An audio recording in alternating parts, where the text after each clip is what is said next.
Hello मैत्रिणींनो, मी अमृता आणि crochet कट्टामध्ये आपलं सहर्ष स्वागत आहे।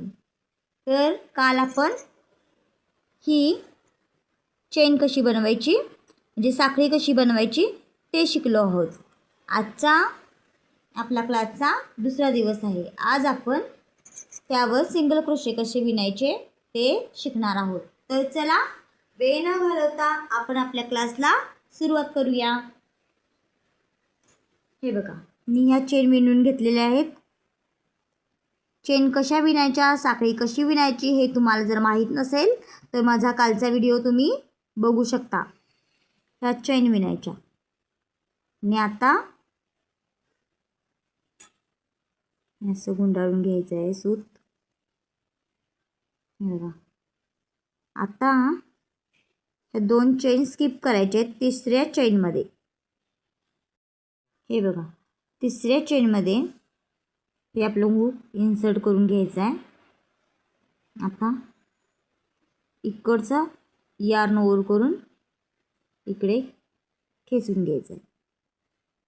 हे आपले दोन धागे वरती आले। आता परत इकडून यार्न ओव्हर करून हे बघा, हा झाला आपला पहिला सिंगल क्रोशा। आता परत आपण दुसऱ्या चेनमध्ये एक हुक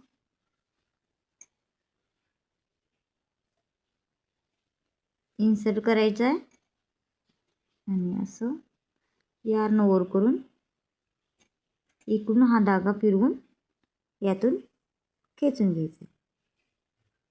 हा झाला आपला दुसरा सिंगल क्रोशा।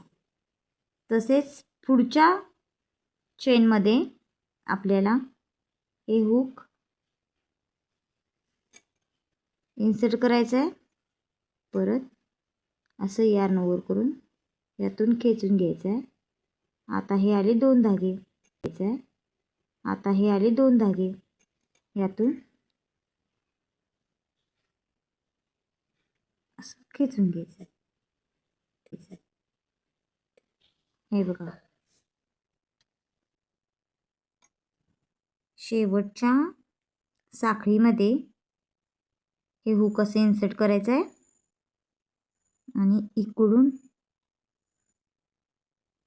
हा दोरा असा खेचून परत यातूनही खेचायचा आहे। ही झाली आपली स्लिप स्टिच। हे बघा, असंही आपला सिंगल क्रोशे तयार झाला आहे। ही साखळी आणि हे सिंगल क्रोशे। तर उद्याच्या भागात आपण हाफ डबल क्रोशे कसे विणायचे हे शिकणार आहोत। त्यासाठी चॅनेलवर जर नवीन असाल तर चॅनेलला सबस्क्राईब करा, बेल आयकॉन दाबा आणि आपल्या जवळच्या नातेवाईकांना शेअर करा। Thank you for watching.